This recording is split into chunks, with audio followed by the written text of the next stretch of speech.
देखिए आपका जो टेस्ट था उसमें 1 से 20 तो सिंपल एमसीक्यू, 21 से 25 वो मैंने तो एमसीक्यू बना के ही दिए, लेकिन आपने देखा होगा वो इंटीजर टाइप क्वेश्चन थे। अब जब आईआईटी जेईई मेंस में जब वो आते हैं तो वहां ऑप्शन नहीं होते हैं और ना उनमें नेगेटिव मार्किंग होती, पता है ना ये पैटर्न आपको। भाई आखिरी 5 सवालों पे ध्यान दिया, उनमें केवल इंटीग्रल आंसर्स थे। तो वो तो मुझे तो और कोई तरीका नहीं था मेरे पास ना, ऐसा सॉफ्टवेयर है। आईआईटी में जब पेपर रहेगा जेईई वाला तो उसमें इनमें ऑप्शंस नहीं आएंगे, आपको अपने आप इंटीग्रल वैल्यू लिखनी है और इनमें नेगेटिव मार्किंग नहीं होती अगर कोई गलती भी कर दे तो। अच्छा, मैंने आपका रिजल्ट एज सच वैसे नहीं बनाया जैसे हर बार बनाते थे, और हमने तो पूरा इकट्ठा एक वो जैसा एज इट इज अपने आप बन के आया वो आपको दे दिया। कल भी एक बच्चे ने फिर वो गड़बड़ कर रखी थी, name, father's name, ABCD. Yes sir, DJ पता नहीं किसने डाल। कौन है यार, ऐसे ऐसे क्यों करते हो? मतलब और तो कौन होगा, आप में से ही होगा जो भी है, पर उसको तो अपना रिजल्ट पता लग ही गया कितने नंबर आए हैं। अच्छा, दूसरी बात, इन 25 में से पहले 12 सवाल बिल्कुल सेम थे, तो 12 गुना 4 48, नेगेटिव मार्किंग भी नहीं हुई। नेगेटिव मार्किंग तब होती जब रिजल्ट मैं बना के देता आपको। कल थोड़ा टाइम कम था, मैंने एज इट इज रिजल्ट आपको दे दिया।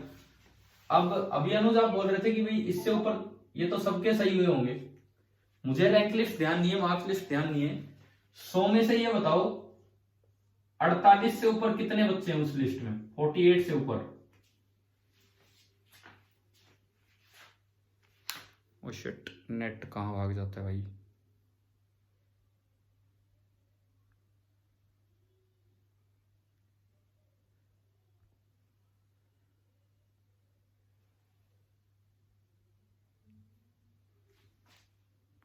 हाँ जी, अभी दोबारा से कनेक्ट हो गया, आवाज आ रही है मेरी? Yes sir. ठीक है, बीच में डिस्कनेक्ट हो गया था। मुझे एक बार ये बताओ, रैंक लिस्ट अगर किसी ने देखी हो आपने, 48 से ऊपर 9 है, और इसका मतलब 3-4 बच्चे तो अभी भी रह गए 48 से नीचे, तो वो है जो तो सभी बच्चों के सही होने थे, नेगेटिव मार्किंग भी नहीं हो पाई, एज इट इज क्वेश्चन थे। बचे 13 सवाल नए थे, जो आपका सीपीपी 34 मैंने अभी आज डाल दिया था आपके पेपर पे। एक और चीज, जिस बच्चे ने पेपर दिया उसको पूरा पेपर मिल गया होगा अपनी मेल आईडी पे। Sir yes sir. अगर आपने वो अपना स्कोर व्यू किया हो, देखा हो, व्यू पे क्लिक करने पे पूरा पेपर एज इट इज आ जाएगा, क्या क्वेश्चन था, क्या आंसर था और आपने क्या टिक किया। Yes sir. ठीक है, तो अभी हम पहला काम अगर स्टार्ट करें, देखो एक तो ये गलती है, मुझे पता है सबने सारे सही नहीं किए, मेरे पास तो है वो आंसर, आपके पास भी आंसर्स हैं कि किसने क्या टिक किया है।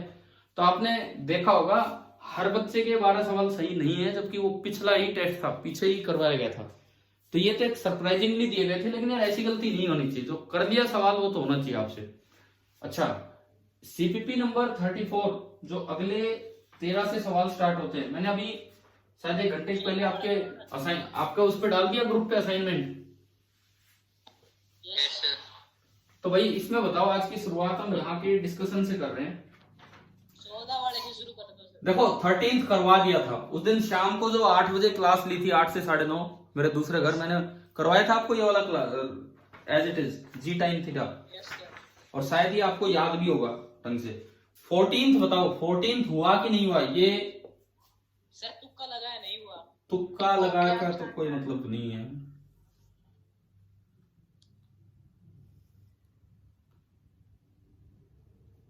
यार इतना स्कोर क्यों नहीं हो पाता जितना मैं सोच रहा हूं? तो क्या दोबारा टेस्ट लूं आगे एक और? सर मेरा तो साइन इन ही नहीं हो रहा था।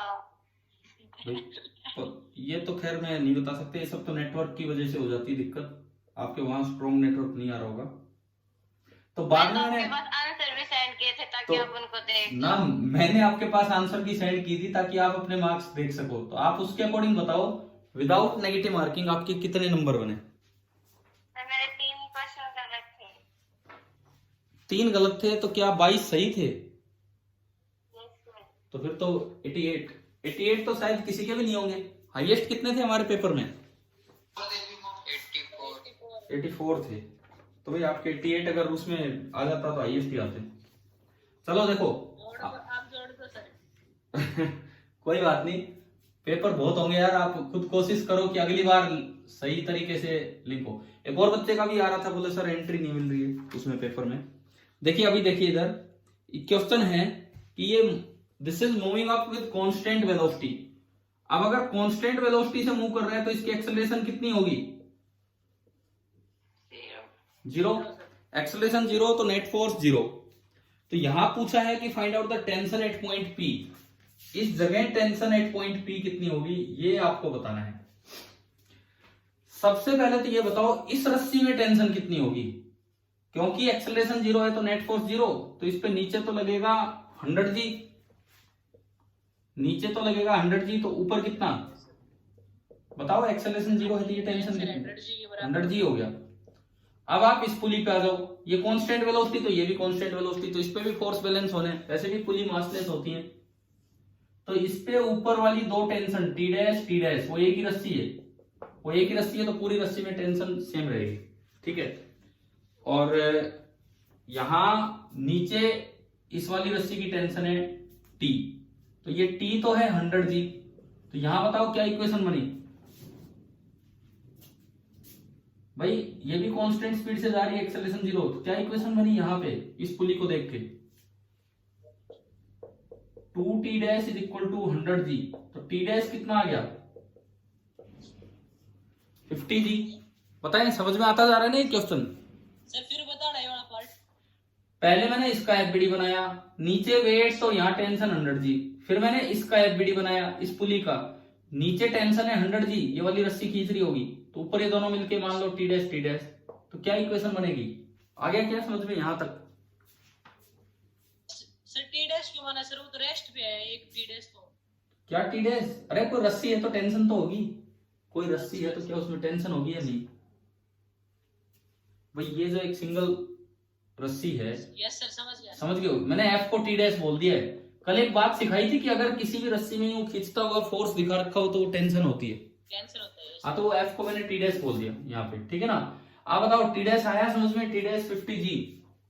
Yes sir. अब इस पुली का डायग्राम बनाओ, इस पुली का, इस पे यही रस्सी 3 बार नीचे है, इधर इधर और इधर, तो 3 जगह से सेम टेंशन लग रही होगी T dash T dash T dash जो कि F है, और उसको बैलेंस करने का काम ये की कर रही है TP। वेट तो है नहीं, वेट तो है नहीं क्योंकि पुली मासलेस है, क्योंकि पुली मासलेस है इसलिए वेट तो है नहीं। तो बताओ क्या इक्वेशन बन गई यहाँ पे?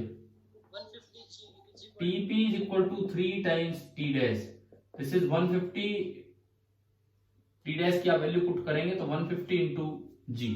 अब देखो ऑप्शन देखने थे आपको, अगर G, 1500 आएगा सर। हाँ, अगर G 10 लेते तो 1500 है, इन्होंने 1500 को ऑप्शन नहीं दिया तो आप G को 9.8 ले लीजिए, 150 इंटू 9.8, मतलब बात यह है कि 1500 के आसपास जो ऑप्शन है वो 1470 न्यूटन है, तो ये इसका आंसर था। सर ये हिसाब तो ये लगाया था। हिसाब लगाया था, तुक्का भी लग गया, फिर क्या रह गया? सर ये 9.8 याद ही नहीं आई, 10 ही रख रहा था सीधी मेरी। कोई बात नहीं, कोई बात नहीं। अभी बताओ क्या ये वाला सवाल सभी को क्लियर हो गया है कि नहीं, ये वाला क्वेश्चन? Yes sir. देखो अगला जो टेस्ट होगा, अगला जो टेस्ट होगा फिर से 25 सवाल का ही होगा, न्यूटन लॉ पे ही होगा। कब होगा मैं बता दूंगा। अब फिर बात ये ध्यान रखना, जैसे अभी जो टेस्ट हो उसमें मैंने 12 सवाल सेम ले लिए थे, बिल्कुल सेम। हो सकता है अगले टेस्ट में ये जो बचे हुए 13 सवाल, इनमें से कोई सवाल एज इट इज या थोड़ा चेंज करके उठा लिया जाए, तो आप भाई थोड़ा जो किए हुए सवाल है वो आपसे जरूर होने चाहिए, इनमें गलतियां ना हो। ये जो 14th क्वेश्चन है ये कभी एम्स वाले पेपर में आया था। एम्स पता है ना आपको क्या है क्या नहीं है? मेडिकल वालों के पहले तो अलग एग्जाम होता था एम्स का, पिछली साल तक नीट का अलग एम्स का अलग, अब तो सभी कंबाइन कर दिया, नीट से ही लेने लगे, इस तरह से हो गया। तो पिछली साल तक और एम्स का पेपर आउट नहीं होता था बाहर, तो ये बच्चों से पूछ के बताए जाते हैं, तो कोचिंग इंस्टीट्यूट और होते हैं डाल देते हैं भाई ये एम्स में है, उनके खुद के स्टूडेंट से पूछ के। चलिए कोई नहीं, ये आपका होगा 14th। 15th हो गया वेइंग मशीन इन एलिवेटर। 15th क्वेश्चन था कि एक पैसेंजर है, उसका मास दिया है 72.2 kg। आप बता दो, हो गया तो मैं आगे बढ़ू फिर। No sir. नहीं हुआ?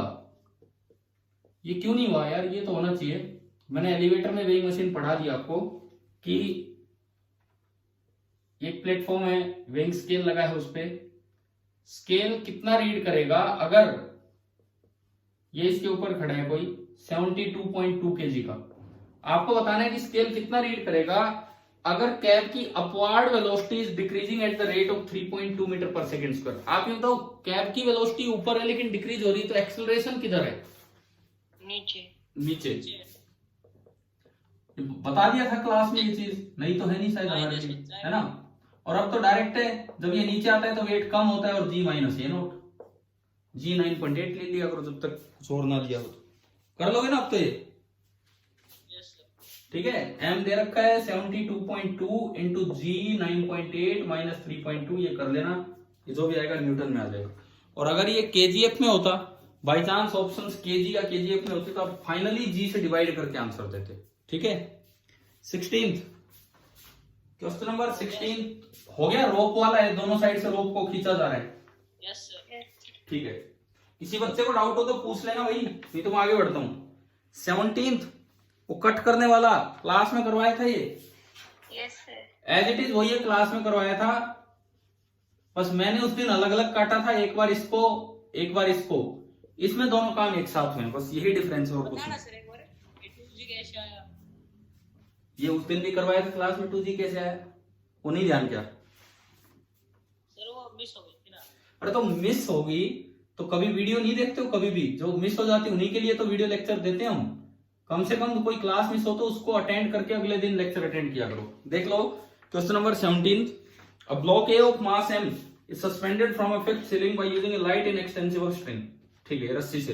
अनदर ब्लॉक सेम मास, ये इससे अटैच कर दी ना। Both the string and spring are cut at their mid point at the same instant, तो acceleration of both the blocks just after cutting क्या होगा? ये ऊपर वाला ब्लॉक है ए और नीचे वाला ब्लॉक है बी। आपने अलग अलग एफबीडी देखा तो इस पे नीचे लग रहा होगा mg, इतना ही स्प्रिंग फोर्स लगेगा kx बराबर mg, तभी तो एक्सेलरेशन इसकी 0 है। अच्छा, इस पे नीचे एक तो इसका खुद का वेट और एक स्प्रिंग फोर्स जो कि बराबर है mg, और उसको बैलेंस कर रही होगी इसकी टेंशन 2mg, तभी तो इसका एक्सेलरेशन 0 है। ये कट करने से पहले की स्थिति है। ठीक है। अब जब कट करते हैं, आपने यहां से रस्सी को कट किया और यहां से स्प्रिंग को कट किया, क्या पढ़ाया था हमने? कौन सा फोर्स सडनली चेंज होता है और कौन सा नहीं होता? स्प्रिंग वाला नहीं होता, स्ट्रिंग वाला होता है। तो स्प्रिंग वाला होगा नहीं, स्प्रिंग वाला रस्सी तो एकदम से ढीली हो जाएगी, टेंशन 0, लेकिन स्प्रिंग फोर्स पे कोई फर्क नहीं पड़ेगा, वेट पे कोई फर्क नहीं पड़ेगा। तो अब ए पे बताओ टोटल फोर्स नीचे की तरफ कितना लग रहा है कट करते? 2mg। तो उसकी एक्सेलरेशन कितनी होगी? मास से डिवाइड कर दो, कितनी आ गई एक्सेलरेशन? 2g। इस पे देखो, इस पे कोई फर्क नहीं पड़ रहा है क्योंकि स्प्रिंग फोर्स एकदम चेंज नहीं हुआ, ये भी चेंज नहीं हुआ, तो एक्सेलरेशन अभी भी कितनी रहेगी? 0। असल में कोई नया सवाल नहीं था क्योंकि मैं ये करवा चुका था आपके क्लास में ना। ठीक है। 18 इसलिए मैं कह रहा हूँ कि स्कोर थोड़ा और होना चाहिए था। कल देखो नेगेटिव मार्किंग भी काउंट नहीं की, तो स्कोर थोड़ा और बढ़ना चाहिए था आपका। 18 देखते हैं, स्प्रिंग ऑफ फोर्स कांस्टेंट के। एक और बच्चा कौन था भाई जो कह रहा था मेरे सबमिट नहीं हुआ और ये आंसर्स हैं? किसने भेजे थे अपने आंसर? ये सुमित है क्या अभी क्लास में? सुमित है अभी क्लास में? शायद एक तो पूजा ने और एक सुमित ने, दोनों ने आंसर इस तरह से भेज रखे थे। 18 देखते हैं, अ स्प्रिंग ऑफ फोर्स कांस्टेंट के इज कट इनटू 2 पीसेस। ये हो गया क्या? केवल इस पे वेट था कि k is inversely proportional to natural length, है ना? कर लोगे तो? ठीक है। 19 सबसे आसान क्वेश्चन पूरे पेपर का, SI unit of force Newton. अब स्मॉल n से स्टार्ट होगा कि कैपिटल N से? स्मॉल n से। बस इतनी सी बात थी। और 20 कल ही तो क्लास में करवाया गया था, कल या परसों करवाया था कि पुली के ऊपर कितना फोर्स लगाया होगा। Yes sir. उसमें आंसर आया था 2t cos थीटा, याद है? यस। लेकिन इसका आंसर है 2t sin थीटा। अब कितने बच्चे इसमें 2t cos थीटा करके आए? एक बार बताना आप ईमानदारी से। Yes sir. 2t cos 2 theta करके आए। cos 2 थीटा तो बिल्कुल ही बेवकूफी है, क्योंकि उसमें θ/2 हो रहा था, उसमें θ/2 हो रहा था, तो आधा तो करना ही था। आप एक बात बताओ, मुझे पता था कि मैं पेपर में सवाल डालूंगा, इसके लिए मैंने एक चीज आपको पहले ही बता दी थी कि एंगल ध्यान से देखना। मैंने ये आपको नहीं बताया था कि अगर लिखा हो कि स्ट्रिंग कितने एंगल से मुड़ी है तो ये वाला एंगल होगा, तो पहले 180 में से घटाना है। बताया था ये वाला पॉइंट, बताओ। Yes sir. तो यार उस इतना बताने के बाद मैं ये क्वेश्चन दे रहा हूं। A string with constant tension T is deflected through an angle 2 theta naught by a smooth pulley. Deflected through an angle 2 theta naught मतलब ये इतने एंगल से बेंड होगी बाय ये पुली। अब आया क्या समझ में, क्या मतलब इसका? Yes, sir. ठीक है, तो वो 2 थीटा नोट, तो ये पूरा हो गया पाई माइनस 2 थीटा नोट। तो जो आधा होगा इधर वाला pi by 2 minus theta note, और ये भी pi by 2 minus theta note. अब दोनों साइड से एक टेंशन इधर T, एक टेंशन इधर T का एक टुकड़ा इधर, एक टुकड़ा इधर। अब देखो ये angle pi by 2 minus theta note है, तो ये थीटा नोट हो गया। ऐसे ये pi by 2 minus theta note है, तो ये थीटा नोट हो गया। तो T का इधर component T cos theta note, नीचे की तरफ T साइन थीटा नोट। ये T कोस थीटा नोट, नीचे की तरफ T साइन थीटा नोट। ये दोनों कैंसिल हो गए, तो नेट फोर्स आ गया। यार देखो ये इस तरह की गलती करने से बार बार हम अपने लक्ष्य से दूर होते चलते हैं। मतलब आईआईटी आप ये मत मान के चलो कि क्वेश्चन रट के चले जाएंगे और उससे आईआईटी क्लियर हो जाएगी। आपको कुछ कॉन्सेप्ट बताए गए हैं, इतना तक बता दिया कि भाई ये देखना है, तो पेपर में जल्दबाजी किस बात की? कोई टाइम लिमिट भी ढंग से नहीं होती। ये जो गूगल फॉर्म पे हम टेस्ट ले रहे हैं, मैं आपको रोक तो सकता ही नहीं 1 घंटे में, समझ गए हो? मैं 1 घंटा टाइम दूं, आप 1 घंटे 5 मिनट बाद तक कर लो, वो तो मेरे हाथ में तो है ही नहीं वो चीज। मैं तो ये सोच लेता हूँ भाई हो सकता है कि थोड़ा नेटवर्क में प्रॉब्लम हो इसलिए लेट सबमिट हो। तो आप आराम से सवाल किया करो ना। क्या अभी क्लियर हो गया ये? Yes sir. और भाई साहब आप 2 थीटा नोट कैसे कर आए? 2 थीटा नोट तो आने का कोई मतलब ही नहीं था। चलो ठीक है ठीक है, ये हुआ आपका सवाल नंबर 20। अब हम बढ़ते हैं आगे। जो इंटीजर बेस्ड क्वेश्चंस हैं उन पे चलते हैं। क्वेश्चन नंबर 21 हो गया सर। कोई डाउट है क्या भाई इसमें? ये No, sir. इस तरह का डायग्राम है 21 का। आ गया सभी को ये वाला? यस ठीक है। 22 बता दो सर। देखो 22 मैंने हिंट ऊपर लिखा था कि answer the following question using a little geometry and trigonometry. ऊपर पहले हिंट दे रखा है कि भाई इनसे हो जाएगा। ऐसे इनसे थोड़े होता है। यूज तो की थी सर ट्रिग्नोमेट्री। तो न्यूटन्स लॉ तो लगाना ही होगा, न्यूटन्स लॉ तो चैप्टर चल रहा है। उसके अलावा बस देखो कितना छोटा सवाल है, इधर देखो के ये लेंथ है L, ये भी है। ये भी L। अनुज एक बार देख के बताना अब कितने स्टूडेंट है, स्टूडेंट बताना केवल कितने हैं। सर 18। अब ये 18 कहां से आ गए भाई? ये बाकी दिन क्यों नहीं आते जो अभी जुड़े हैं बाद में? अरे ये बीच बीच में कैसे आ जाते हैं? 18 हो जाते हैं। सर 2 तो विशाल हो रहे हैं। 2 विशाल हो रहे तो 2 जगह से जुड़ा हुआ है कि विशाल? Yes sir. विशाल किस बच्चे का नाम है? विशाल आपको क्या जो मेडिकल से आए थे बाद में? Yes sir. आपने 2 जगह से ज्वाइन कर रखा है क्या? सर वो सिर्फ बाद में किया था सर। ठीक है भाई उस एक को हटा दे यार। चलो देखो कोई बात नहीं, इधर सुने। अब इधर देखिए ये सवाल देखो यार, थोड़ा सा इंटरेस्ट लो इनमें कि ये होना चाहिए था आपसे। ये क्या कह रहा है? इतनी अच्छी वैल्यू दी थी कि कैलकुलेशन में भी दिक्कत नहीं आती। ये कह रहा है कि ये शुरू में यहां पे है, अब जब बॉल गिरने लगी तो बॉल की एक्सेलरेशन उस वक्त बतानी है जब बॉल x डिस्टेंस चल के आ चुकी है, और x है 5 सेंटीमीटर, और g आपको लेना है 10 मीटर पर सेकेंड स्क्वायर। ये सारी चीजें। तो देखो जब ये 5 सेंटीमीटर नीचे आ चुकी होगी बॉल, ये L 12 सेंटीमीटर, ये 5 सेंटीमीटर, तो दोनों स्प्रिंग कुछ खिंच गई होंगी। एक सेकंड। हाँ बिल्कुल सही भाई, यही तो ज्योमेट्री ट्रिग्नोमेट्री थी। और क्या था इसमें? ये 12 ये 5, तो ये लेंथ टोटल होगी 13 सेंटीमीटर। 12 से 13 होना मतलब कितना एक्सटेंशन आ गया? 1 सेंटीमीटर। 1। इट मींस एक फोर्स इधर लगा, एक फोर्स इधर लगा। भाई मुझे किसी भी चीज की अगर कभी भी एक्सेलरेशन निकालनी तो मुझे और कुछ करना ही नहीं है, मेरे को फोर्स निकालना है बस। फोर्स आते ही मास से डिवाइड कर दो, एक्सेलरेशन आ गई। केवल ये काम करना था। तो इस पे इस वक्त 3 फोर्स लग रहे होंगे। एक तो K इंटू 1 सेंटीमीटर इधर, एक K इंटू 1 सेंटीमीटर इधर, मान लो ये एंगल है थीटा, ये एंगल भी है थीटा, और एक नीचे M इंटू जी। बताओ क्या एफबीडी बन गया इसका बॉल का इस वक्त? Yes sir. तो केवल और केवल यही तो करना था। देखो ये K इंटू 1 सेंटीमीटर एक बार कैलकुलेट कर लो कितना है। K कितना? Newton by metre. 130 और X कितना? 5/100, 13/2 न्यूटन, वो भी 13/2 न्यूटन। तो ये जो फोर्स है ये क्या किया है सर? KX किया मैंने। 13/2। अच्छा सॉरी X तो 1 है, सॉरी दोबारा बोलता हूँ। यस। X तो 1 है, मैंने गलती से वो वाला X उठा लिया। X तो 1 है, इसमें जो एक्सटेंशन हुआ है वो तो 1 है। तो 130 इंटू 1/100 यानी कि 1.3 न्यूटन। अभी ठीक है भाई? Yes sir. Thank you Yes, sir. Thank you ये गलती बताने के लिए। 1.3 एंड 1.3 न्यूटन। अब देखो ये जो गलती थी ये करने का एक पर्पस था। यहाँ पे क्या पर्पस था कि मैं आपको यही बताना चाह रहा था कि बहुत बार ऐसा होता है क्वेश्चन में x दे दिया, बच्चा गलती से kx ये मिस्टेक कर जाता है, तो इसका ध्यान रखना है। 1.3 और 1.3 mg बोलो, mg कितना, मास कितना किलोग्राम में?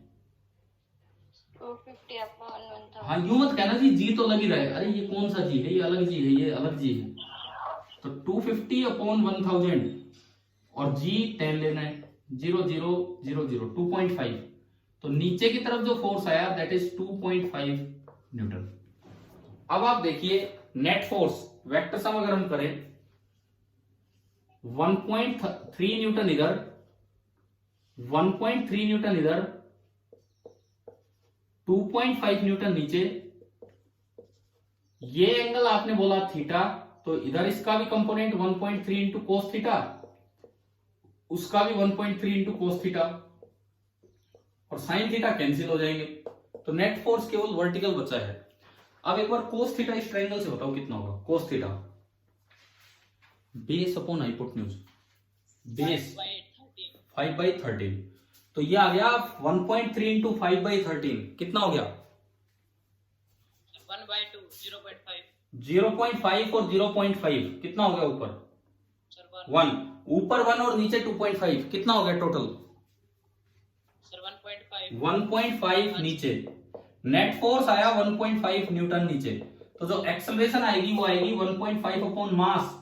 मास है 250 ग्राम, ग्राम को किलोग्राम में कन्वर्ट करने के लिए 1000 से आपने डिवाइड कर दिया। तो ये आ गया 1500/250, 0 0 गया 25/6। तो यही इसका आंसर दिया होगा 6 इन SI। आ गया समझ में? Yes sir. ठीक है। अब ये बताओ पेपर में ये सवाल किसी भी एक भी बच्चे ने सही किया कि नहीं किया? No sir. यार ये क्यों नहीं हुआ? एक मिनट ये बताओ कहां पे दिक्कत रहेगी, कौन सा इसमें ऐसा स्टेप आ गया कि जो हम नहीं कर सकते थे? क्या ये नहीं? ग्राम किलोग्राम चेंज करने। बस ये करने भूल गए, ये ऐसी ऐसी गलतियां करोगे। मैं चाहता हूं आप 100% स्कोर करो, इसीलिए तो 12 सवाल सेम दिए थे कि चलो आज तो 100% देखने को मिले।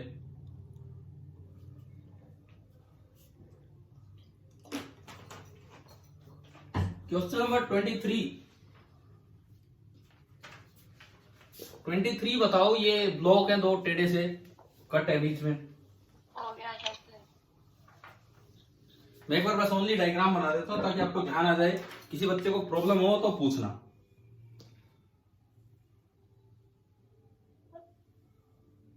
ये वाला क्वेश्चन है, क्वेश्चन नंबर 23। ये एंगल 30 डिग्री, इधर से F लगाया जा रहा है फोर्स, इधर से 2F लगाया जा रहा है, और आपको बताना है कि इन दोनों ब्लॉक्स ने एक दूसरे पे जो नॉर्मल रिएक्शन लगाया है वो NF है, तो N कितना है? हाँ भाई, किसी को डाउट है तो बताओ, मैं बताऊंगा अभी, नहीं तो कोई बात नहीं। हो गया सर। No sir. ठीक है, ऐसे वैसे मैंने करवा रखे हैं, बस थोड़ा सा डिफरेंस क्या कर दिया, ये एंगल पे कर दिया हमने। वो बीच में ब्रेक करके एक लेफ्ट राइट करवाए ना वो वाले पार्ट, ठीक है। ये बस थोड़ा एंगल पे हो गया, ठीक है। 24 बताओ। 24 एक अच्छा सवाल था, ये हुआ कि नहीं? Yes sir. Yes sir. हो गया, जिसमें यूं था कि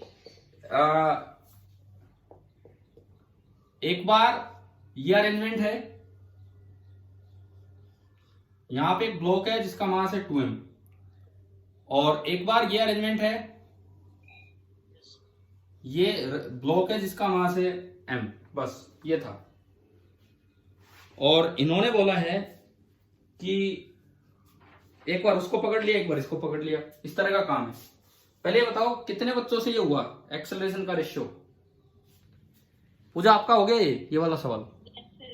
और कोई? हाँ जी मनीष भाई, हो क्या क्लास में? Yes sir. क्या ये सवाल हो गया ये वाला? Yes sir. ठीक है, तो किसी को डाउट है तो मैं बताऊं, नहीं तो मैं आगे बढ़ूं। यस सर, बताओ सर। ठीक है, देखो एक अच्छा सवाल था ये पेपर का। इसमें क्या लिखता है सुनिए। In the figure a block A of mass m is attached eight one and, and ये बी हो गया उधर, ठीक है। ए इज हेल्ड, ए को पकड़ लिया, ए पे हमने हाथ लगा लिया, and B is in static equilibrium, और बी को छोड़ रखा है, बी अपने इक्विलिब्रियम में है। अब क्या किया, the acceleration of A, now A is release. पहली सिचुएशन ये है कि अब अगर मैं ए से हाथ हटाता हूं, ए से हाथ हटाते ही तो एक्सेलरेशन ए में आती है, एकदम से वो ए है। हटाते ही जो acceleration I that is a. फिर दोबारा यही सिचुएशन फिर से हमने बनाई, दोबारा हमने यही सिचुएशन सेम फिर से बना ली, ये 2m और ये इस तरह से। अब ये कहता है कि अब बी को पकड़ लिया, बी पे हाथ लगा लिया, और ये यहां पे एक मास है m, बी पे हाथ लगाया और इसको स्टैटिक इक्विलिब्रियम में छोड़ दिया, ये आराम से रुका हुआ है रेस्ट पे। अब बी को रिलीज किया तो जो उसमें एक्सेलरेशन आई एकदम से, बी को रिलीज किया तो जो उसमें एक्सेलरेशन आई एकदम से रिलीज करते ही वो आई बी। तो आपको रेशियो बताना था कि ए बाई बी कितना होगा, ए बाई बी की वैल्यू कितनी होगी। पहली बात तो ए कितना होगा और बी कितना होगा, ये आए तो रेशियो तो 1 मिनट में आ जाएगा। देखो जब ये रुका हुआ है, जब आपने इसको चलने नहीं दे रखा, तो ये हवा में सस्पेंडेड है, तो 2m पे नेट फोर्स कितना है इस वक्त? This is in static equilibrium, तो 2m पे नेट फोर्स कितना है? This 2m mass is in static equilibrium. Anuj आप बोलो, आप पूछ रहे हो सवाल, तो 2m पे नेट फोर्स कितना है? सर 0। 0। 2m पे नेट फोर्स है 0। इस पे फोर्स बैलेंस किया तो नीचे 2mg यस सर। और ऊपर टेंशन। तो आप बताओ फोर्स बैलेंस किया तो इस वक्त टेंशन बराबर कितनी आ गई? 2mg। ये रिलीज करने से पहले की सिचुएशन है, बिफोर रिलीजिंग। ऐसे एक बार मैं उधर देख के आता हूं, रिलीज करने से पहले क्या हाल चाल है, उस साइड ही देख लेते हैं। देखो यहां अगर आप देखते हो, ये स्टैटिक इक्विलिब्रियम में है, ये हवा में है, ये स्टैटिक इक्विलिब्रियम में है बिफोर रिलीजिंग, तो इस पे फोर्स बैलेंस होंगे। हाँ, तो यहाँ mg, तो यहाँ जो स्प्रिंग फोर्स होगा kx that is equal to mg, और जो स्प्रिंग फोर्स है वही रस्सी में टेंशन है, यानी कि इस जगह जो रस्सी में टेंशन है, इस जगह जो रस्सी में टेंशन है that is equal to mg। इस तरह की टेंशन, क्लियर? अब देखो दोनों में जैसे ही मैं हाथ हटाऊंगा मुझे एक्सेलरेशन निकालनी है कि कितनी होगी। यहां जो रस्सी में टेंशन है उतना ही स्प्रिंग फोर्स होगा, यानी कि जो स्प्रिंग, ये स्प्रिंग एक बार एक रस्सी की तरह ही काम कर रही है, इसका मतलब इस वक्त इस पे फोर्स ऊपर की तरफ कितना लग रहा होगा? 2mg। ठीक है, क्लियर है? और इसमें देखें तो ऊपर की तरफ कितना फोर्स लग रहा है? टेंशन, टेंशन कितनी है फिलहाल? mg। अब मैं, ये तो है बिफोर पुलिंग आवर हैंड, अब अपना हाथ हटाने के बाद क्या होगा वो देखते हैं। जैसे ही आप अपना हाथ हटाएंगे, इस पे force body, free body diagram देखो, मैंने हाथ हटाया, क्या स्प्रिंग फोर्स एकदम चेंज होता है? No sir. नहीं होता। तो ऊपर फोर्स अभी भी कितना लगता रहेगा? 2mg।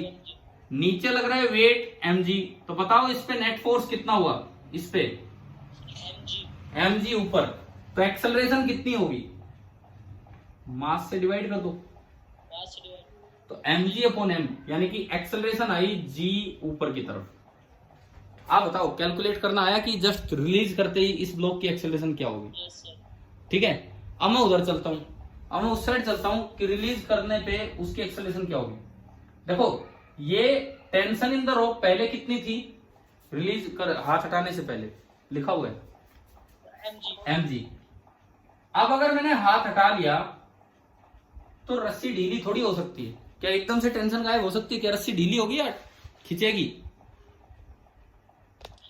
खिंचेगी ना, तो ढीला वाला कहीं नहीं। अगर रस्सी ढीली होनी होती तो टेंशन एकदम जीरो हो जाती, तो बात आती। अभी एकदम से कुछ नहीं होगा। इस पे नीचे कितना फोर्स है, वेट इसका कितना है, 2 mg। ऊपर टेंशन mg, तो बताओ नेट फोर्स इस पे कितना बना, किधर, नीचे, F नेट बना mg। तो इसका मतलब ये B की डायरेक्शन ऊपर नहीं है, छोड़ते ही ये नीचे की तरफ एक्सेलरेट होगा, छोड़ते ही ये नीचे की तरफ एक्सेलरेट होगा। अब बताओ F नेट mg है और मास इसका 2m है, तो इसकी एक्सेलरेशन कितनी है, mg अपॉन 2m। तो B आपका आया g/2 डाउनवर्ड। अब मुझे a/b निकालना है, a/b। a तो निकल के आया g और b निकल के आया g/2, तो आंसर क्या आ गया आपका 2। क्या ये क्वेश्चन अभी क्लियर हो गया सभी को? और एक आखिरी सवाल जो मुझे लगता है एक बड़ा आसान सवाल था, स्यूडो फोर्स पूछा है, ऑब्जेक्ट एक्सेलरेटेड है। देखो एक सवाल में क्या दिया गया कि observer is moving with a constant velocity of 10 i cap. Observer जो है वो तो कांस्टेंट वेलोसिटी से चल रहा है और उसने ऑब्जर्व किया कि जो मास है वो एक्सेलरेटेड है 1 मीटर पर सेकंड स्क्वायर से। तो मैग्नीट्यूड ऑफ स्यूडो फोर्स बताना था कितना होगा, बताओ 0 होगा या ma होगा? 0 होगा या ma होगा? 0। क्यों 0 होगा? क्योंकि ऑब्जर्वर में एक्सेलरेशन नहीं है। तो ये क्या ये एकदम से समझ में आ गया था आपको, ये सवाल पढ़ते कि हमें 0 होना है। अब ये और बताओ, क्या इसमें कोई बच्चा m इंटू 8 2 आंसर लगा के आया है? 2 इंटू 1 2। देखो बता दो, आप अपना नाम मत बताना, आप बस वैसे बोल दो, क्या कोई 2 आंसर लगा के आया क्या इसमें? चलो कोई नहीं, ठीक है। तो ये पेपर आपका पूरा हुआ। मैंने कल रिजल्ट उस तरह से नहीं दिया, मेरा मूड तो था उस तरह देने का, पर मैं जितने बच्चे एक्सपेक्ट कर रहा था उतने दिख नहीं रहे थे मुझे पेपर में, इसलिए मैंने एज इट इज रिजल्ट दे दिया। देखो अगर मैं रिजल्ट बना के दूंगा तो उसमें नेगेटिव मार्किंग इंक्लूड की जाएगी, वो फिर मुझे एक एक बच्चे का देखना होता है कि भाई कितने गलत किए, और ये है कंप्यूटर जनरेटेड रिजल्ट जो अपने आप आता है। अब हम आगे बढ़ते हैं, स्टैटिक इक्विलिब्रियम हमारा चल रहा था, उसी को आगे बढ़ाते हैं। अगला टेस्ट कब दोगे?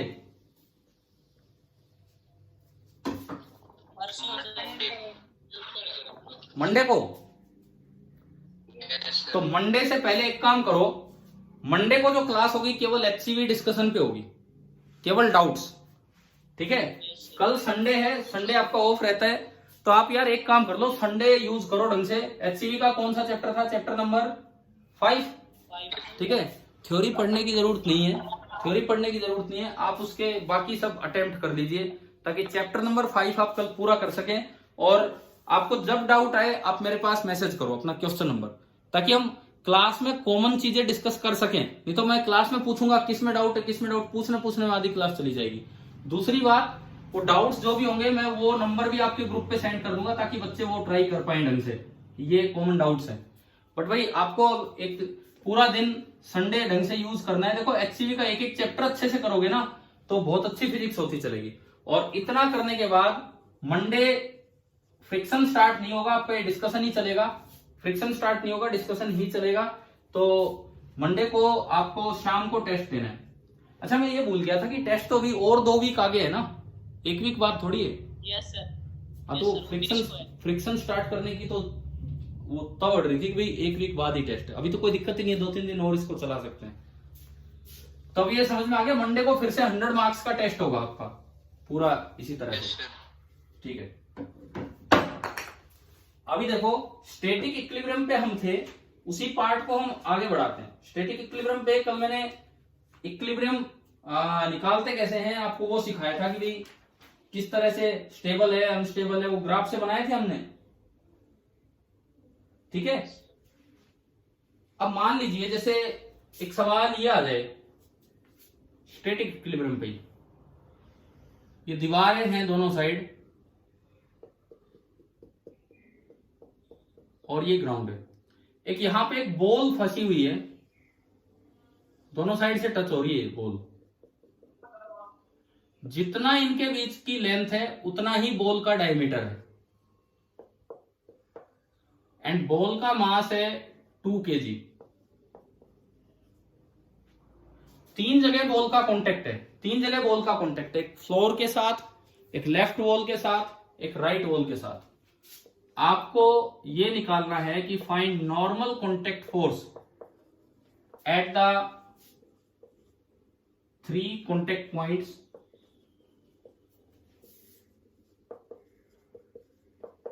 if the ball is in stable equilibrium, यूं कहें स्टैटिक इक्विलिब्रियम, रुकी हुई है।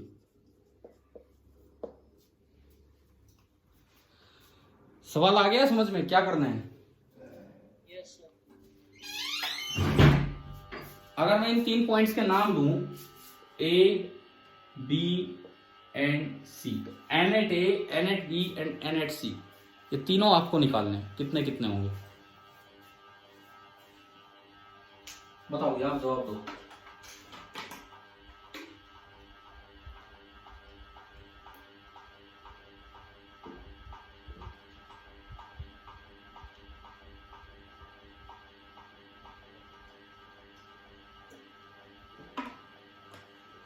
सबसे पहले तो N at B बताओ। N at B, इस बॉल का एपीडी देखो, वर्टिकल डायरेक्शन पे बॉल पे एक फोर्स नीचे लग रहा है mg। g को अगर मैं 10 मानूं तो mg कितना है इस बॉल के लिए, कितने न्यूटन? 20 न्यूटन, ठीक है। तो बताओ नॉर्मल रिएक्शन एट बी कितना लग रहा होगा? इस बॉल पे नीचे की तरफ फोर्स लग रहा है 20 न्यूटन। तो आप बताएं कि नॉर्मल रिएक्शन कितना लग रहा होगा एट बी? 20 न्यूटन, क्योंकि ये रेस्ट पे है। तो एक पार्ट तो हमारा हो गया। अब मुझे बताना है एनए और एनसी कितना होगा, इसका जवाब दो आप।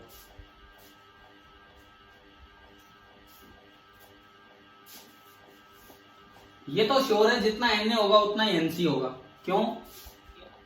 इधर से लग रहा होगा एनए और इधर से लग रहा होगा एनसी, और बॉल है रेस्ट पे, तो ये तो श्योर है कि एनए बराबर एनसी। लेकिन सवाल में तो ये पूछ लिया कि कितना होगा, वो बताओ आप।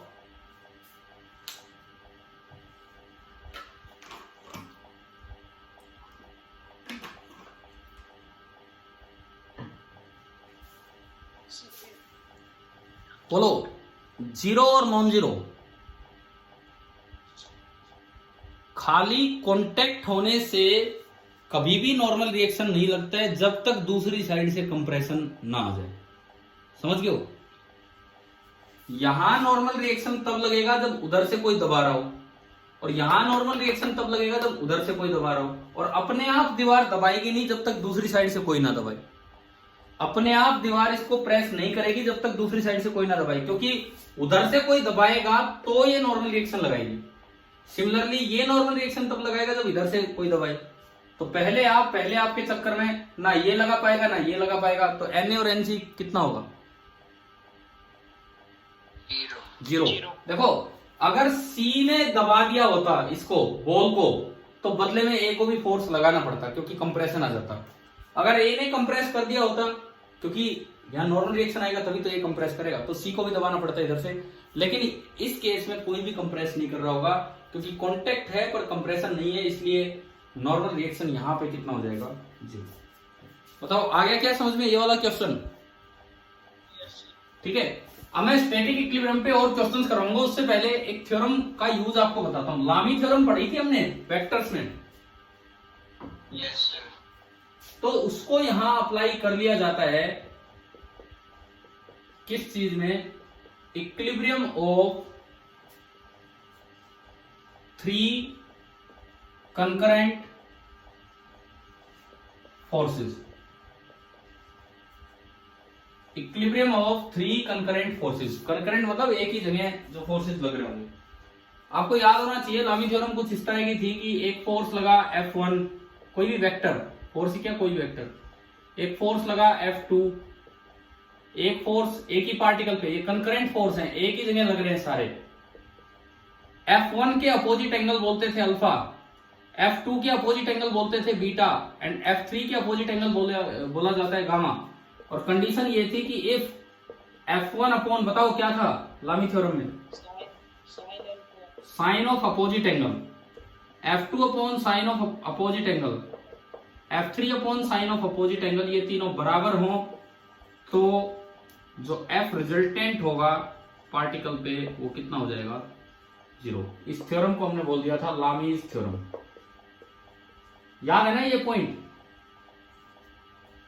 ठीक है, अब देखते हैं कि कैसे कैसे क्वेश्चंस में ये चीजें यूज हो जाती है। लामी थ्योरम वाला कॉन्सेप्ट किस तरीके से क्वेश्चंस में इक्विलिब्रियम में, स्टैटिक इक्विलिब्रियम में यूज होगा वो देखते हैं।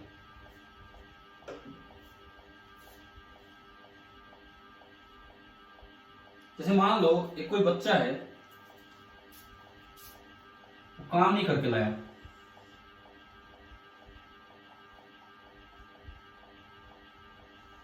ये कोई स्टूडेंट है, इसका मास है 20 kg, छोटा बच्चा है, काम नहीं करके लाया, तो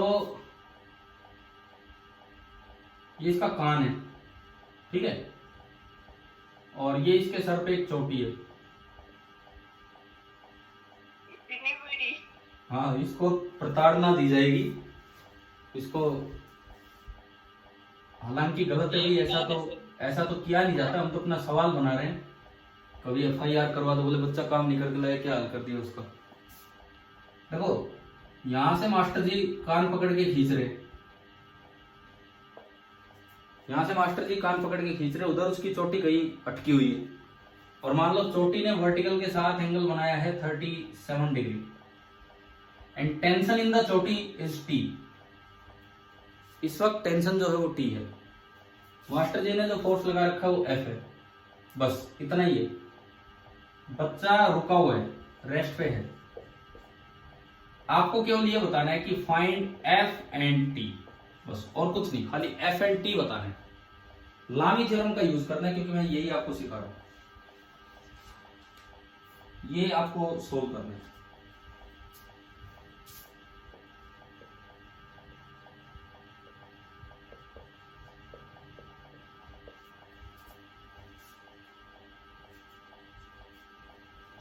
कैसे करें?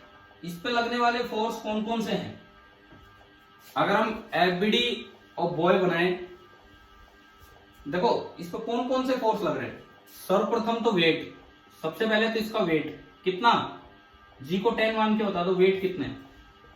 4 और 5 आंसर बता रहे हो क्या?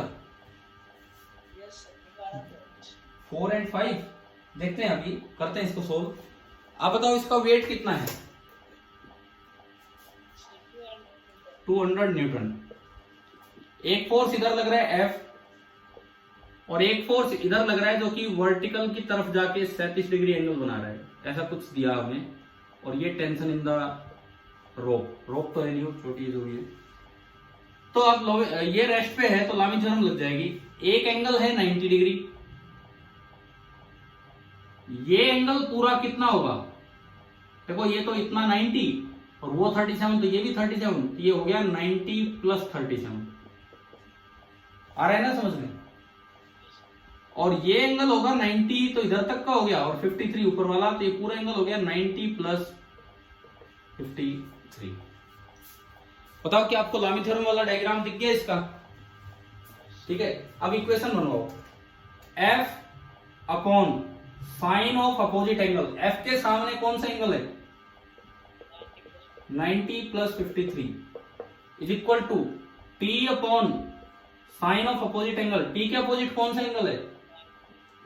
90 degree, is equal to 200 upon sine of opposite angle, sine 90 plus theta कितना होता है? कोस थीटा, और पॉजिटिव होता है सेकंड क्वाड्रेंट में। Sine 90 plus theta is cos theta.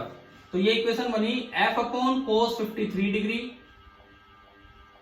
Is equal to T upon 1 is equal to 200 upon cos 37 degree. थोड़ा मैं और आगे बढ़ाऊं, कोस 53 कितना होता है? 3 4 5 के ट्रायंगल याद रखा करो, 3 5 4, ये 53, और ये 30, cos 53 कितना 3/5, 5 ऊपर गया, t cos 37 कितना cos 37 4/5, तो ये 4 और ये 5, 4 से गया 50, 550। तो टेंशन तो आपको डायरेक्ट दिख ही रही है। क्लियर हो गया कि नहीं बताओ ये क्वेश्चन? बताओ यहां से आंसर बताओ फटाफट। टेंशन कितनी आई 250 न्यूटन, टेंशन तो आ गई 250 न्यूटन। और F कितना आ रहा है यहां से 5F/3 बराबर 5 से 5 कटा, F कितना आया 150 न्यूटन। ये था लामी थ्योरम का यूज कंकरेंट फोर्सेस के इक्विलिब्रियम पे। पहले तो ये तरीका बताओ, इस क्वेश्चन को करने का ये तरीका समझ में आया कि नहीं आया? ठीक है। दूसरा तरीका है फोर्स बैलेंस से। ये भी फोर्स बैलेंस ही है, लेकिन ये एक सिंगल इक्वेशन बनती है, उसमें कैसे फोर्स बैलेंस होगा वो देखिए। आप एफबीडी ऑफ मैन बनाओ, नीचे फोर्स लगा 200 न्यूटन, इधर टेंशन है T और इधर फोर्स है F, और ये एंगल है 37 डिग्री और ये रेस्ट पे है। तो आप जो टेंशन टेढ़ी दिख रही है उसके टुकड़े कर दो, कंपोनेंट कर लो।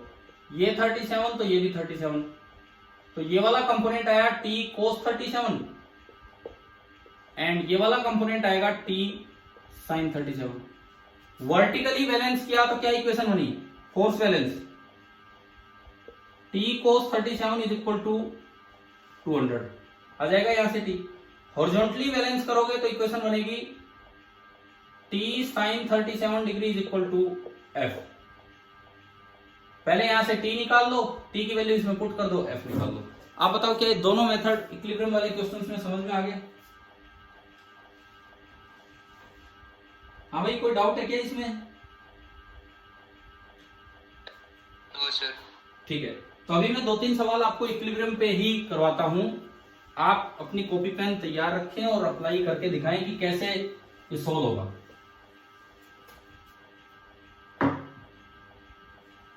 जैसे मान लो एक बॉल है, वो टच नहीं हो पाई जमीन के, लेकिन इधर टच हो गई।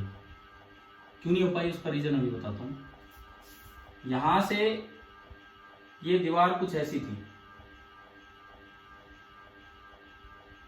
तो बॉल कैसे फंसी हुई है क्या समझ में आ गया? Yes sir. ठीक है, मानो कि 50 केजी की ये बॉल है, बॉल 50 केजी की ये बॉल है, ये वर्टिकल बॉल है,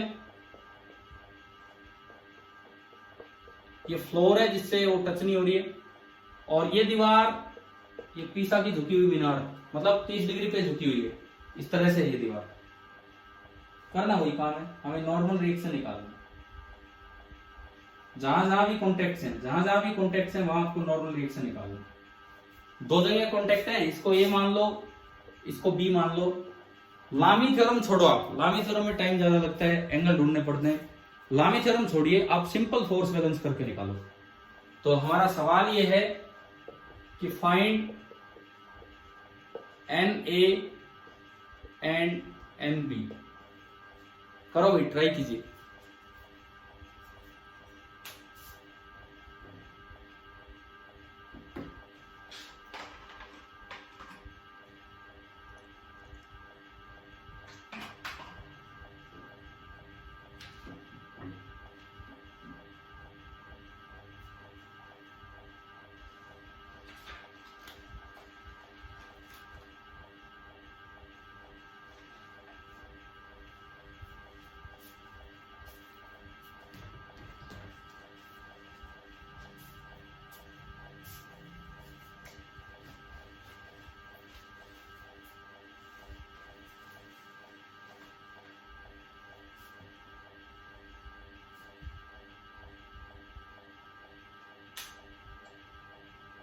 लामी थ्योरम से भी कर सकते हो, वैसे भी कर सकते हो, आप कैसे भी बना सकते हो।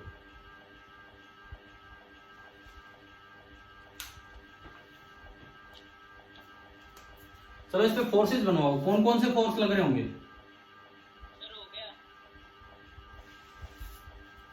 सर। हाँ जी, बताओ तो आंसर।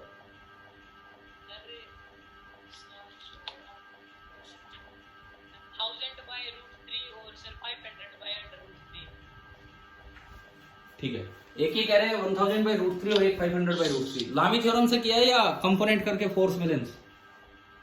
कंपोनेंट से। ठीक है, कैसे भी कर लो। देखो इधर देखो, इस पे 3 फोर्स लग रहे हैं। एक तो 500 न्यूटन 550 जी, एक यहां से नॉर्मल रिएक्शन जो लगेगा वो ऐसे लगेगा परपेंडिकुलर, मतलब सेंटर की तरफ, क्योंकि ये टेंजेंट है, टेंजेंट के परपेंडिकुलर होता है रेडियस।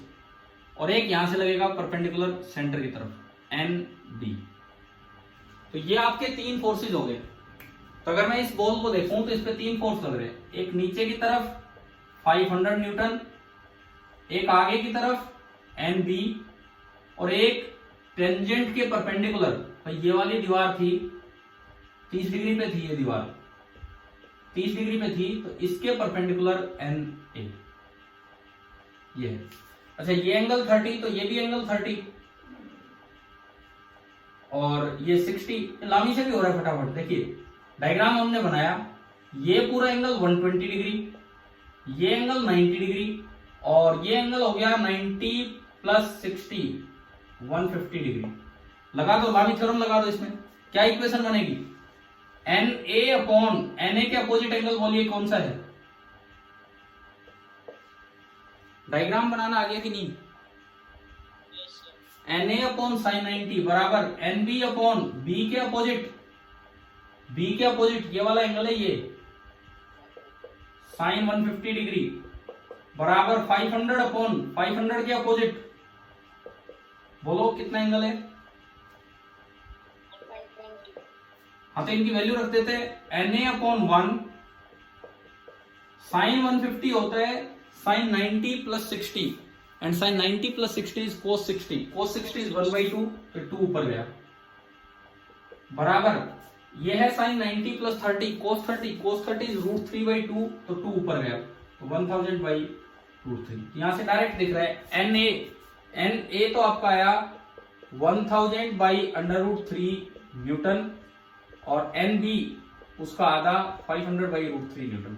मैंने लामी थ्योरम से करवा दिया, और फोर्स बैलेंस से आपने कर लिया होगा कंपोनेंट करके। 2 तो यूं है, बस इसके टुकड़े तो करने, एक ऊपर एक इधर, ऊपर वाला इसको बैलेंस कर देगा, इधर वाले इसको कर लोगे ना अब तो ये। ठीक है, स्टैटिक इक्विलिब्रियम पे ही हम कुछ क्वेश्चंस ले रहे हैं। जैसे अगला सवाल,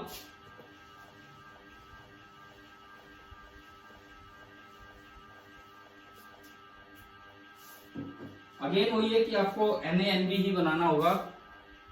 इस तरह की 2 दीवारें हैं, एक ये दीवार है, ये दीवार इधर 60 डिग्री पे झुकी हुई है, और ये वाली दीवार इधर 60 डिग्री पे झुकी हुई है, और एक बॉल है जो दोनों दीवारों को टच करके यहां फंसी हुई है बीच में। बॉल का मास है m, ये पॉइंट A और ये point B। Find N A and N B, ये कीजिए।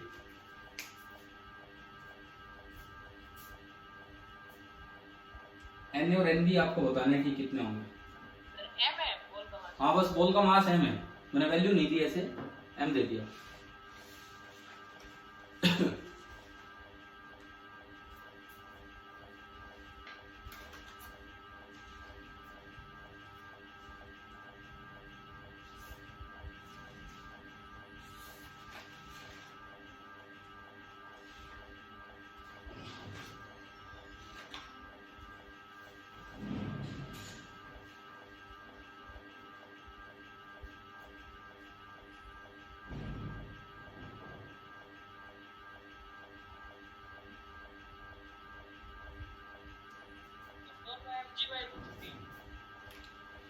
दोनों गलत। बताओ आप। देखिए इस बार फोर्स बैलेंस से कर लेते हैं, कभी लामी थ्योरम से कर रहे हैं, कभी किसी तरह से देख लेते हैं। इस बार फोर्स बैलेंस से एक फोर्स यहां से लगेगा इधर की तरफ एन ए, सेंटर की तरफ होता है परपेंडिकुलर, क्योंकि ये टेंजेंट है तो रेडियल लाइन परपेंडिकुलर होगा। एक फोर्स यहां से लगेगी एन बी, ये इनकी लाइन से। अब देखो ये एंगल 90, ये एंगल 90, ये बताओ ये कितना है, ये वाला एंगल 60, ये पूरा 180।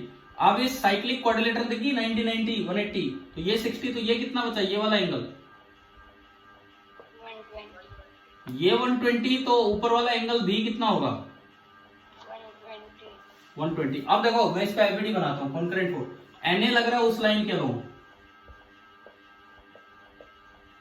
एनबी लग रहा है इस लाइन के अलोंग, और दोनों के बीच का एंगल है 120 डिग्री, और mg लग रहा होगा नीचे, वो mg ही है, कोई वैल्यू तो दी नहीं, बस तो यार ये तो हो ही गया, ये बिल्कुल सिमेट्रिकल है। ये 120 360 में से घटाया तो 240 का आधा कितना हो गया 120 ही हो गया, और 120 ही हो गया। अब लामी थ्योरम से एक बार में आंसर आएगा, बताना, इक्वेशन बनाना, Na अपॉन साइन 120 बराबर Nb अपॉन साइन 120 बराबर Mg अपॉन साइन 120, तीनों 120 डिग्री कट गए। देखो कितनी जल्दी आंसर आ रहा है लामी थ्योरम से। मैं आपको ये कह रहा हूं कि जी फोर्स बैलेंस से कर लो, लेकिन जैसे ही फोर्स बैलेंस की तरफ जाते हैं, फोर्स बैलेंस करने में टाइम ज्यादा लगता है, अगर डायग्राम आप बना पाते हो तो लामी थ्योरम से फटाफट हो रहा है। अभी मैंने थोड़ी देर पहले एक बात कही थी कि लामी थ्योरम में टाइम लग जाता है कई बार एंगल ढूंढने में, लेकिन अगर एंगल दिख रहे हो तो आप डायरेक्ट लामी से आंसर ला सकते हो। बताओ Na बराबर Nb आ गया कि नहीं आया समझ में, पूरा पूरा आ गया भाई सभी को, ठीक है। इसके बाद देखो, अगर मैं इसी सवाल को फोर्स बैलेंस से करता तो आपको ना कंपोनेंट्स करने पड़ते, हॉरिजॉन्टल एंड वर्टिकल कर लेते, उससे कर लोगे अपने आप, या यूं देखो कर लोगे ना उस तरीके से कंपोनेंट करके, ठीक है। तो ये आंसर पूरा पूरा mg आ गया।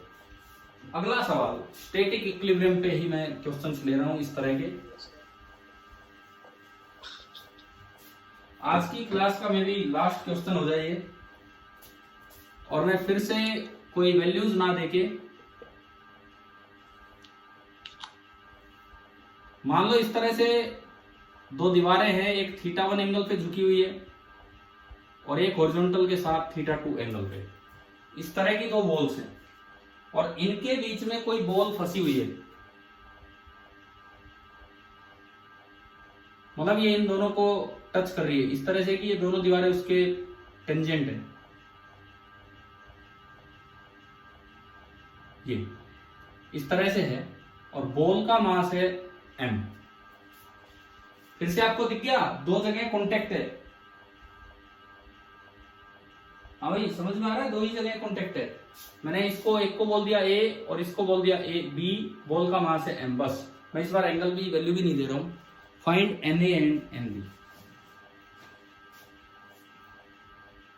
एक जैसे से क्वेश्चन हम ले रहे हैं बार बार, ताकि इन चीजों की प्रैक्टिस हो जाए। निशांत आप हो क्या क्लास में? निशांत सांगवान, निशांत सांगवान क्लास में है? कोई बात नहीं, आप ये ट्राई कीजिए, जो भी बच्चे हैं ये क्वेश्चन ट्राई कीजिए, ये वाला सवाल मैं देखता हूं है तो। निशांत है यार, निशांत सांगवान बोल नहीं रहे यार, मैं बोल रहा हूं निशांत आपको। निशांत एक बार रिप्लाई दो। चलो कोई नहीं, निशांत ने एक दो दिन पहले या पता नहीं आज कब इस तरह का कोई सवाल भेजा था, उसमें वैल्यूज भी थी, एंगल भी थे। हम विदाउट एंगल ये स्टार्ट कर रहे हैं, मतलब विदाउट वैल्यूज, एंगल तो दे रखे हैं, विदाउट वैल्यूज स्टार्ट कर रहे हैं। आप अगर डायग्राम बना लो तो लामी से भी फटाफट आंसर आते हैं, तो लामी से करो चाहे कैसे भी करो, Na Nb निकालना।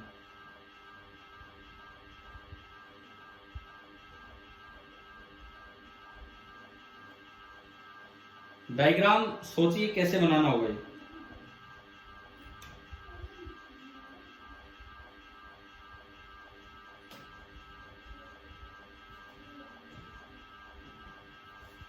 भाई बॉल पे कितने फोर्स लग रहे हैं? एक फोर्स नीचे की तरफ वेट mg, एक फोर्स यहां से सेंटर की तरफ परपेंडिकुलर, मतलब ये एन बी, और एक फोर्स यहां से सेंटर की तरफ एन ए। तो अगेन बॉल पे 3 ही फोर्स लगे, फिर से बॉल पे 3 ही फोर्स लगे। तो अगर मैं तीनों का कंकरेंट फोर्सेस की तरह डायग्राम बनाऊं तो एक फोर्स तो नीचे आ रहा है एम जी, देख रहे हो कि नहीं बताओ, ध्यान दे रहे हो इधर किस तरह से बना रहे हैं। दूसरा फोर्स जो है वो ए इस लाइन के परपेंडिकुलर है, मैं एक बार ये लाइन थोड़ी बढ़ा दूं। दूसरा फोर्स इस लाइन के परपेंडिकुलर है एन ए। किस लाइन के परपेंडिकुलर? इस लाइन के परपेंडिकुलर, जिसने हॉरिजॉन्टल के साथ एंगल बना रखा है थीटा 1, क्योंकि एंगल तभी मिलेंगे जब आप ध्यान से बनाओगे डायग्राम। और तीसरा फोर्स एक और दूसरी लाइन के परपेंडिकुलर है, वो ज्यादा एंगल पे है, थीटा 2 पे। तो जब तीसरा फोर्स दिखाएंगे तो एक ज्यादा एंगल पे लाइन बनानी पड़ेगी, हॉरिजॉन्टल के साथ ज्यादा एंगल पे एक लाइन बनाई थीटा 2, और जो तीसरा फोर्स लग रहा है वो इस लाइन के परपेंडिकुलर है एन बी। अभी बताओ क्या ये डायग्राम क्लियर हो रहा है क्या, किस तरह से बना है? एक इस लाइन के परपेंडिकुलर है, एक इस लाइन के। देखो इसमें अलग तरह से डायग्राम है, उसमें थीटा 2 वाली लाइन आगे खिसकी है, क्योंकि मुझे तो एक जगह कंकरेंट करके वो फोर्सेस दिखाने थे। हमें यहां तक आया समझ में ये वाला डायग्राम? ठीक है, अब जो मैं पूछूं वो बताना, एन ए के अपोजिट एंगल कितना है? देखो 3 ही फोर्स हैं, 3 ही फोर्स हैं, ए बी और ये मान लो सी। एन ए के अपोजिट एंगल ये है जिसे मैंने अल्फा बोल दिया, एन बी के अपोजिट एंगल ये है जिसे मैंने बीटा बोल दिया, और एम जी के अपोजिट एंगल ये है जिसे मैंने गामा बोल दिया। दिख गए क्या ये एंगल लामी थ्योरम के अकॉर्डिंग? तो अगर मैं लामी थ्योरम की इक्वेशन बनाऊं तो मेरी इक्वेशन बनेगी N A upon sine alpha is equal to N B upon sine beta is equal to M G upon sine gamma. तो मेरा सवाल हो गया, बस मुझे अल्फा बीटा गामा मिल जाए, ज्योमेट्रिकली अल्फा बीटा गामा क्या होंगे ये बता दो आप। अल्फा तो सर थीटा 2 है। अल्फा तो थीटा 2 है, कैसे? ये देखो बिल्कुल सही बताया इन्होंने, इधर देखिए आप, बिल्कुल सही बताया। ये 90, ये थीटा 2, तो ये एंगल बचा 90 माइनस थीटा 2। सभी देख रहे हैं ना बोर्ड पे, ये थीटा 2, ये 90, तो ये 90 माइनस थीटा 2, और ये पूरा 90। तो 90 में से 90 माइनस थीटा 2 घटाओगे तो अल्फा कितना आ गया? अल्फा तो आपका आ गया थीटा 2। हाँ जी, सभी को क्लियर है अल्फा कैसे निकाला ज्योमेट्रिकली? Yes sir. ठीक है, अब बीटा, बीटा देख के बताओ बीटा 90 प्लस थीटा 1। बीटा दोबारा बताओ, एक मिनट, कितना बोल रहे हो बीटा? 90 plus theta 1। एक मिनट देखना पड़ेगा भाई कहां से आ रहा है, कितना आ रहा है। ना 90 प्लस थीटा 1 नहीं, 90 प्लस 90 माइनस थीटा 1। एक बार इस ट्राइंगल को देखो, इस ट्राइंगल को, ये राइट एंगल ट्राइंगल। थीटा 1 आ रहा है। हाँ सुनो, ये थीटा 1, ये 90, तो ये कितना बचा? ये इस ट्राइंगल 90 में, माइनस थीटा 1। और ऊपर 90 हो रहा, 90 माइनस थीटा 1 ये और 90 ये रहा, तो बीटा कितना हो गया? 90 माइनस थीटा 1 प्लस 90 कितना हो गया? 180 minus theta 1। 180 minus theta 1 180। Beta हो गया। अब गामा, गामा ढूंढो भाई, गामा कितना होगा?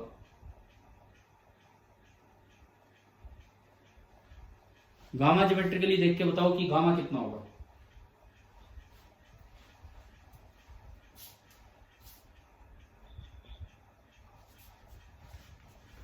अरे जब अल्फा बीटा गामा तीनों का पूरा सम 360 डिग्री है, हाँ भाई, अल्फा बीटा गामा पूरा सम कितना है? 360 डिग्री। तो इन दोनों का सम करके 360 में से घटा दो, आ गया समझ में गामा कैसे निकालना है? तो इसका और इसका सम किया हमने, इसका और इसका सम किया तो ये बना 180 minus theta 1 plus theta 2, 180 minus theta 1 plus theta 2। फिर 360 में से घटाओगे तो गामा आया 360 degree minus 180 degree, minus theta 1 हो जाएगा प्लस थीटा 1, और प्लस थीटा 2 था वो हो गया माइनस थीटा 2 ना। क्या बोल गया मैं, क्या हो गया? इन दोनों का सम आपने घटाया, हाँ तो ये हो गया। ठीक है, तो ये अल्टीमेटली गामा आपका बना। गामा देखो क्या बचा, 180 डिग्री बचा ये, और इन दोनों में से मैंने माइनस कॉमन लिया क्योंकि थीटा 2 बड़ा है, तो 180 degree minus theta 2 minus theta 1। बताओ अल्फा बीटा गामा तीनों निकालने आगे कि नहीं? Yes sir. अब इसमें रख दो N A upon sine gamma, gamma gamma आ गया नहीं, अल्फा, अल्फा कितना है थीटा 2, तो N A upon sine theta 2 is equal to N B upon sine beta. अब बीटा देखो, बीटा की जगह रखोगे साइन 180 माइनस थीटा 1, तो साइन 180 माइनस थीटा 1 कितना होगा?